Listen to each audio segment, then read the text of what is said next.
This video is very helpful उन students के लिए जिनको रीडिंग के एमसीक्यू में प्रॉब्लम आती है। यहाँ पर देख सकते हो ऑल अबाउट राइज। आज हम बात करने वाले हैं रीडिंग के एमसीक्यू के बारे में, क्योंकि स्टूडेंट्स को बहुत प्रॉब्लम आती है। तो आज डिस्कशन इसी के ऊपर होगी हमारी कि आपका अच्छा बैंड स्कोर आ जाए। नीचे हमारे पास सिर्फ ओनली 2 क्वेश्चंस हैं। अगर कहोगे तो एक क्वेश्चन मैं सॉल्व आउट करता हूँ, दूसरा आप कर सकते हो, बट ट्राई टू वेल। मैं फर्स्ट आपको ऑफ ऑल बात करेंगे प्रडिक्शन प्लस मटेरियल के बारे में, क्योंकि प्रडिक्शन मटेरियल की पीडीएफ हमारे पास अवेलेबल है। बहुत सारे स्टूडेंट का एक डाउट होता है कि सर प्रडिक्शन का जो मटेरियल है क्या सच में वो रियल एग्ज़ाम में आता है। तो you can see on your screen हमारा इंस्टाग्राम पेज है, क्योंकि सेटिस्फेक्शन बहुत ज़्यादा ज़रूरी है स्टूडेंट की, क्योंकि बहुत सारे स्टूडेंट के बाद में हाथ में जे रह जाती है। कहते हैं ना कि अगर मैं आईएलएस वाला इंडिया से मटेरियल ले लेता तो मेरे भी 9 बैंड आ जाते, मैंने लिया ही नहीं, मैंने मैसेज तो कर दिया, मुझे डाउट हो गया था। तो ऐसे डाउट बहुत सारे माइंड में आते हैं। बट अगर प्रिडिक्शन मटेरियल फेक होता तो कभी भी स्टूडेंट का लिसनिंग में 9, रीडिंग में 9, राइटिंग में 8, ओवरऑल बैंड स्कोर की बात करें 8, 9 कभी भी ना आते। सो आपको मटेरियल चाहिए, आप दिए गए व्हाट्सएप के ऊपर मैसेज करके रियल एग्जाम पीडीएफ बाय कर सकते हो। को ही समझाने की कोशिश करूंगा कि एक्चुअल में इन दोनों में आंसर कौन सा आया है। मतलब कि ए आंसर आएगा या बी आंसर आएगा या फिर सी आंसर आएगा। सो उसके लिए आपको फुल वीडियो को देखना होगा। पहली बार हमारे चैनल पे आए तो must subscribe this channel and like this video, क्योंकि फ्री ऑफ कॉस्ट ऐसी डिस्कशन आपको कोई भी नहीं सिखाएगा। ऐसी डिस्कशन के लिए आपसे कोई 1000 रुपया लेगा, कोई 1500 रुपये लेगा, कोई 2000 लेगा, कोई 5000 लेगा। सो आईएलएस वाला इंडिया आपको फ्री सिखाएगा, उसके लिए आप चैनल को सब्सक्राइब जरूर करना। चलो शुरू करते हैं अपनी आज की वीडियो। यहाँ पर क्या चीज़ है, ऑल अबाउट राइस। तो राइस क्या चीज़ है, एक राइस हर जगह पे है, मतलब कि एक चावल। इसकी जो खेती है ऑल ओवर वर्ल्ड में की जाती है। ऑल ओवर वर्ल्ड में इसको इंपोर्ट किया जाता है, एक्सपोर्ट किया जाता है ना, कि इधर से उधर उधर से इधर। बट सबसे ज़्यादा जो राइस की खेती है वो अगर देखा जाए तो मोस्टली इंडिया में ही होती है। पर अब रीड कर कर पता चलेगा कि एक्चुअली में होती क्या है। इंडिया पंजाब में सबसे ज़्यादा देखने को मिली है। तो अब देखते हैं कि इस पैराग्राफ में ये कौन सी खेती की बात कर रहा है। बट उससे पहले क्वेश्चंस को रीड करते हैं। तो यहाँ पर क्या लिखा है, where is the rice grown, की रे सबसे ज़्यादा राइस कहाँ ग्रो होते हैं, कहाँ ग्रोन होते हैं। रे इज राइस ग्रोन, हमारा कीवर्ड है फर्स्टली वेयर, कहाँ पर। सेंकड़ीज क्या होते हैं, राइस ग्रोन। तो एवरी, पहले का क्वेश्चन है एवरीवेयर, एवरीवेयर की हर जगह पे। ऑलमोस्ट एवरीवेयर, ऑलमोस्ट एवरीवेयर का मतलब होता है कि ऑलमोस्ट आपको पता है कि जब मान लो 100% तो नहीं कह सकते हम, बट 19%, 98% ऑलमोस्ट वहाँ पर लगाया जाता है। मेनली फ्लड लैंड्स, जहाँ पर काफ़ी ज़्यादा फ्लड वगैरह आते हैं, या कोस्टल प्लान्स जहाँ पर मोस्टली ज़्यादा तटवर्ती कह सकते हैं हम इसको, धातु वगैरह जहाँ फिर जीव वगैरह, जो जहाँ फिर धरती उपजाऊ वगैरह जहाँ पर ज़्यादा होती है, तो वहाँ पर ये देखने को मिलते हैं। हमें अपने कीवर्ड को फाइंड करना है और अपने आंसर को ढूंढना है। चलो चलते हैं ऊपर वीडियो में, पैसेज में चलते हैं। द फर्स्ट राइज में हैव बीन ग्रोन, की जो फर्स्ट राइज में हैव बीन ग्रोन है in the east and south Asia. East and south Asia, हम एशिया में ही आते हैं। एज लॉन्ग एज 15,000 ईयर गो, मतलब कि 15,000 ईयर अगो इसकी जो फाउंड वगैरह किया गया था, ये ग्रोन वगैरह तब इसको किया था।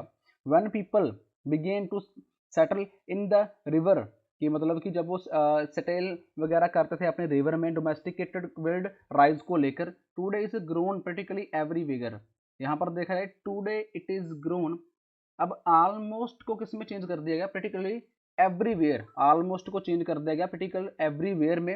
एक्सपेक्ट कि वहां पर अंटार्कटिका, एक्सपेक्ट कर सकते हैं अंटार्कटिका। राइज इज ग्रोन, की जो राइज है इज ग्रोन होता है ऑन। यहाँ पर देखा जाए कि अगर आप फ्लड की बात करते हो कि तीसरा आंसर क्यों नहीं आया, तो यहाँ पर उन्होंने राइज इज ग्रोन ऑन की बात करी है, कि वो उसके ऊपर फ्लडेड लैंड के द्वारा, ड्राई लैंड के द्वारा वो चीज़ें होती थी रेन फॉरेस्ट को लेकर Africa and other middle east में। मतलब हमारा आंसर तो ऊपर हमें मिल ही चुका है, बट जस्ट एक नॉलेज के लिए अगर हम सोचा जाए कि नेक्स्ट थर्ड क्यों नहीं आया, फॉर एग्जांपल दैट, यहाँ पर देखा जाए तो यहाँ पर वो फ्लड की बात भी कर रहा है, मेनली ऑन फ्लड लैंड्स के लेकर। बट यहाँ पर वो कहाँ का बात कर रहा है, वो एक साउथ अफ्रीका की बात कर रहा है, कि वहाँ पर इस टाइप से फ्लडिंग कर कर वहाँ पर राइज वगैरह ग्रोन किए जाते हैं। बट ऊपर उसने आंसर अपना दे दिया है, एवरीवेयर को उसने कहीं पर भी बात नहीं करी।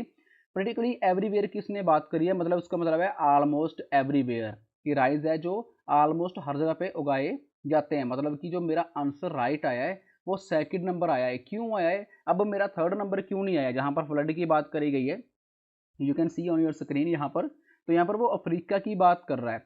अफ्रीका की डिजार्ट्स, जहाँ वहाँ पर डिजार्ट्स की बात कर रहा है, मिडल ईस्ट की बात कर रहा है, कोस्टल प्लान्स की बात कर रहा है, तो वहाँ पर हिमालय माउंटेन्स की बात कर रहा है। मतलब कि ये मेरा आंसर आने के बहुत कम चांस हैं। अगर आपको भी ऐसे ही MCQ आता है, आप 1 2 3 में कन्फ्यूज हो जाते हो, तो फर्स्टली आप अपना आंसर अंडरलाइन कर लो कि ये मेरा आंसर अंडरलाइन हो चुका है। बट अब मैं थर्ड की मुझे कीवर्ड मिल रहा है, थर्ड का कीवर्ड मुझे यहाँ से स्टार्ट होता है पर यहाँ पर जाकर मेरा एंड होता है। उस लाइन को रीड करो, वहाँ पर बात तो कर रहा है बट कहाँ की लोकेशन की बात कर रहा है? वो कर रहा है अफ्रीका, हिमालय माउंटेन्स की तरफ। तो मतलब कि ये मेरा थर्ड आंसर नहीं आने वाला। और ऊपर की एवरीवेयर की बात करें तो एवरीवेयर कहीं पर भी नहीं लिखा उसने। टुडे मतलब कि आज के दिन, वेयर इट इज यहाँ पर लिखा है ना टुडे, तो मतलब आज एवरीवेयर पर हमें देखने को मिलता है। इसका मतलब है ऑलमोस्ट। अब इसको देखकर एवरीवेयर ए आंसर मत लगा देना कभी भी, क्योंकि यहाँ पर कीवर्ड हमें ऑलमोस्ट दिया गया है। ऑलमोस्ट यहाँ पर पहले ही हमें प्रोवाइड कर दिया गया है, दैट्स वाई हमारा आंसर है जो वो हमें बी देखने को मिल रहा है, राइट। अगर ना समझ आए तो प्लीज़ कमेंट में मुझे बता देना, क्योंकि गलती शलती पढ़ाने लिखाने में मेरे से भी हो सकती है, क्योंकि मैं बड़े लेवल का आदमी नहीं हूँ, आप जैसा ही एक नॉर्मल इंसान हूँ। अब आता है हमारा सेकंड क्वेश्चन। सबसे इंपॉर्टेंट हमारा है कीवर्ड। कीवर्ड हमारा क्या है? 2002। अब जब भी आपको 2002 कहीं देखने को मिले इसको अंडरलाइन कर लो। राइस फील्ड कवर अबाउट, मतलब कि जो राइस की फील्ड है, जो उसका खेतर है, जो उसकी ज़मीन है, वो कवर्ड करी गई है। कितनी कवर्ड करी गई है? मतलब कि अब जो हमारे पास मेन कीवर्ड है वो हमारे पास कौन से हैं? फर्स्ट ऑफ ऑल हमारा 2000 है, सेकंड इज राइस फील्ड है, तो उसको कवर्ड करी गई है अबाउट कितने खेतर में। उसके बाद यहाँ पर देखते हैं, लेट्स सी कि कितने million, 1.5 million square meals of land, 1.3 million square kilometre of land in China. मतलब यहाँ पर इन चाइना की बात कर रहा है। ये बात आपने जरूर याद रखनी है कि चाइना में 1.5 square kilometre land in the world, ये सारी दुनिया की बात कर रहा है, ये चाइना की बात कर रहा है, या फिर सिर्फ नॉर्मल बात करेगी है माइल्स ऑफ लैंड को लेकर। अब हमारा आंसर फाइंड करना है कि सही आंसर कौन सा है, कि 2002 में कितनी जो खेतर था वो कवर किया गया था, किसके द्वारा? राइस के द्वारा। ऊपर पैराग्राफ को रीड करते हैं तो यहाँ पर हमारा कीवर्ड 2003 यहाँ पर मुझे देखने को मिल चुका है। यहाँ पर 2002 की वो बात कर रहा है।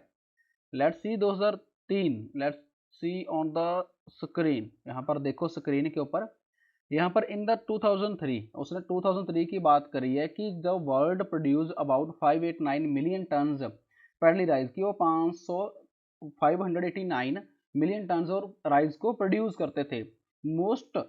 Most of that about 534 million ton, मतलब 534 million ton was grown in Asia. मतलब कि 534 टन मिलियन है वो ग्रोन किया था कहाँ पर? एशिया में। तो इन 2002 यहाँ से हमारा आंसर स्टार्ट है। इट इज एस्टिमेटेड, यहाँ पर क्या कह रहा है वो कि एक एस्टिमेटेड है कि the rice fields cover almost 1.5 million, कि ऑलमोस्ट उसने कहा है कि ऑलमोस्ट 1.5 मिलियन है square kilometre land. Again most of these fields are in Asia around 1.3 million square kilometre. अब इन दोनों का फर्क क्या है? अब देखा जाए दोनों की वो बात कर गया, 1.5 मिलियन की भी बात कर गया, 1.3 मिलियन की भी बात कर गया। अब मेरा राइट आंसर क्या है? अब मेरा राइट आंसर क्या है? 1.5 million, 1.5 million square kilometre in the world, या फिर 1.3 million square kilometre in the land in China. अब मैं दोनों में कंफ्यूज हो रहा हूँ कि इन दोनों में मेरा आंसर क्या आएगा। आपके अकॉर्डिंग क्या आंसर आएगा मुझे कमेंट में जरूर बताना। बट अगर मैं बहुत सोचता हूँ कि मेरे अकॉर्डिंग क्या आएगा, मेरे अकॉर्डिंग क्या आंसर आने वाला है, पहले की कहीं पर भी उसने बात ही नहीं करी। 1 स्क्वायर किलोमीटर ऑफ लैंड की उसने कहीं बात नहीं करी। Square kilometre meals in of land की क्यों कि नहीं करी? अब यहाँ पर देख भी सकते हो, यहाँ पर सिर्फ वो 1.5 kilometre square kilometre of land भी कितनी फील्ड कवर है ऑलमोस्ट। इट इज एस्टीमेट कि उसने क्या है कि एस्टीमेट है राइस फील्ड की covered almost 1.5 million square kilometre of land, 15 square kilometre of land. Square kilometre की यहाँ पर वो बात कर रहा है। यहाँ पर किसकी का बात कर रहा है? स्क्वायर मील्स की। मतलब कि ये वर्ड मेरे इनसाइड में नहीं है, तो मेरा ए आंसर नहीं आने वाला। कंफ्यूज मत होना, क्योंकि वहां पर स्क्वायर किलोमीटर की बात कर रहा है। तो मेरा राइट आंसर है सी राइट मेरा आंसर क्यों है? अब आप कह रहे हो कि मेरा आंसर बी क्यों नहीं है? कंफ्यूज हो ना, कि मेरा आंसर बी भी तो होना चाहिए, क्योंकि यहाँ पर उसने बात करी है Asia around 1.3 kilo square metre की, है ना। तो बट अगर यहाँ पर बात की जाए मेरे ब्रदर एंड मेरे सिस्टर सभी लोगों को, यहाँ पर उसने चाइना की बात करी ही नहीं है। दैट्स वाई मेरा आंसर बी नहीं है।